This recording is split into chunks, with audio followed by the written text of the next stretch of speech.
qu'on a fait dans ce cas, on a juste analysé la liste des triangles. Mais on n'a pas analysé la connectivité d'un sommet, d'un maillage.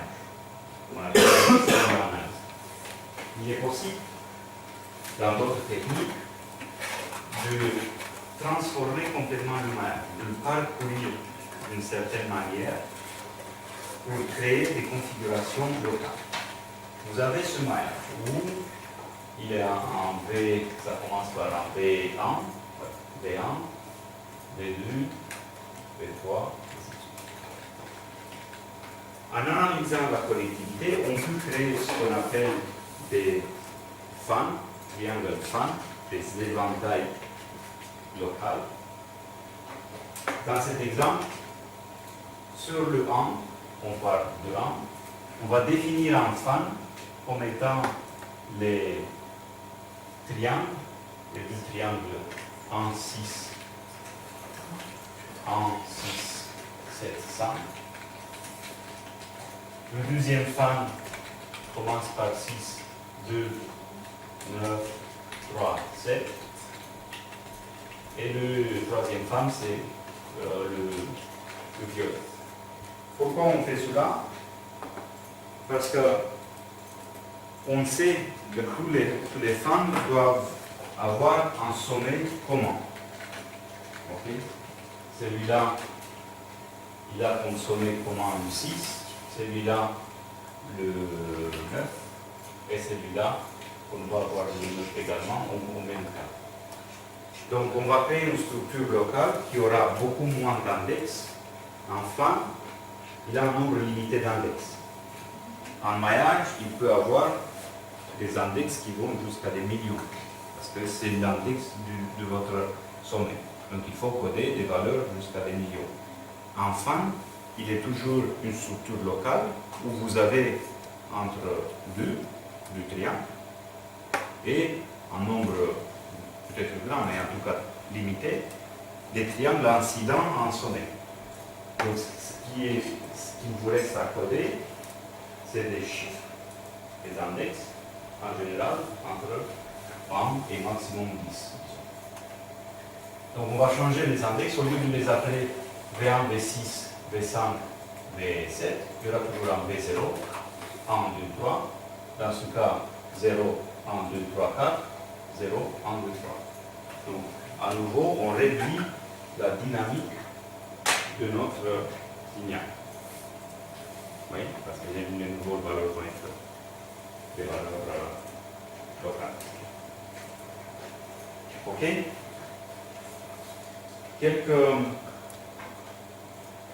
Une petite évaluation des performances, juste pour vous donner un peu l'idée de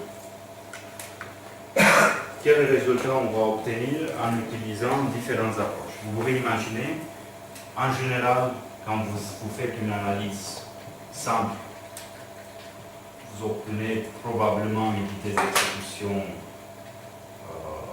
meilleure, mais les performances en compression sont basses. Donc, dans ce graphique bidimensionnel, on retrouve la complexité de la méthode de compression et la performance. Il y a quelques abréviations que je vais vous expliquer. Donc, la première méthode du point de vue de performance, qui s'appelle TFAN, c'est celle qui fait l'analyse et transforme des index de maillage en pierre dans des index dans un voisinage d'un seul sommet. On peut constater que cette suffisance qu'il est assez complexe. Donc on voit au niveau de la complexité, ça se situe plutôt dans la partie médiane. Mais du côté de performance, il est très performant parce qu'à chaque fois, vous avez une configuration locale à transmettre. Donc pour un TFAN, on va transmettre les nouveaux index, qui sont des index locaux, et les coordonnées en faisant une prédiction par rapport au fan. Donc on peut obtenir des résultats assez intéressants en compression. quand on descend sur la ligne, on retrouve le SVA. SVA, c'est le Simple Vertex Analysis, qui est celui où on traite la connectivité juste par rapport à l'ordre des triangles dans la liste. Donc, implicitement, c'est une analyse de la connectivité, mais elle n'est pas aussi poussée parce qu'elle ne prend pas en compte les coordonnées 3D de l'objet. Typiquement, quand vous faites un maillage, dans la liste des triangles, vous pouvez utiliser n'importe quel ordre. Oui. Quand on est dans la liste des triangles, on est dans la liste des index. Si je dis que le premier triangle est le 1, 2, 6, le deuxième 2, 6, 3, le troisième 6, 3, 4, et ainsi de suite, j'obtiens ce maillage. Mais rien ne m'empêche de dire que le premier triangle est le 6, 3, 4, le deuxième 1, 2, 6, et ainsi de suite. On obtient exactement le même maillage. Il n'y a pas d'incidence. Donc le SVA, comme lui, il traite que le voisinage dans cette liste, en essayant de prédire ça par rapport à son voisin, il ne fait pas une analyse vraiment de la géométrie. Donc il est très sensible à la manière de l'écriture de la liste. On peut imaginer avoir un petit logiciel qui va réordonner la liste pour être plus friendly par rapport à SVA, mais en général, il va pas arriver à avoir des performances similaires à une méthode qui vraiment analyse la géométrie. Ok, donc on retrouve ces SVA avec différentes binarisations et différents codages arithmétiques dans cette zone, les performances un peu plus petites et aussi la complexité un peu plus basse. Finalement, pour arriver à la méthode que je vous ai présentée au début, où on disait pour la connectivité, on fait rien, on va juste utiliser la quantification, une méthode pas très complexe, parce que tout est linéaire, mais du point de vue performance assez basse. C'est ce que je vous ai présenté comme méthode, ça se retrouve dans cette partie. Juste pour avoir une comparaison, il y a deux outils qui sont assez connus. Le 3DMC, c'est un codec qui était proposé dans les années 98, dans les années 2000 plus ou moins, qui faisait une traversée de graphes de scène en coupant le maillage. Donc imaginez, vous avez un maillage et vous le coupez pour le mettre à plat.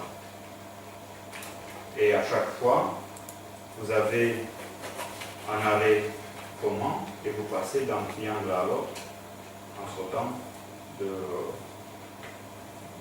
en utilisant le même arrêt quand vous sautez. Bien sûr, cette coupure n'est pas unique et surtout, il y a des zones qui vont se retrouver sur des, comment on peut dire ça, sur des bras pour lesquels vous ne pouvez pas lever. Imaginez-vous un tissu, un vêtement, si vous le coupez, forcément, ça ne vous donne pas un cercle, ça ne vous donne pas une forme ça vous donne des bras qui vont dans tous les sens. Et donc, à un certain moment, vous arrivez au bout du tissu, et donc vous ne pouvez pas revenir dans un autre. Ok, mais c'était une technique assez connue, et même on voit que ce qui a été proposé plus récemment avec Stéphane, c'est supérieur à cela. Et il y a une autre technique très basique, qui s'appelle GLIFS, qui consiste à faire une prédiction des valeurs génériques. On ne sait pas ce qu'on code en général avec GLIFS, mais par rapport au type de l'information, on sait qu'on code des floats, on sait qu'on code des entiers. On peut faire aussi de la quantification. GLIFS, ça se retrouve un peu par là.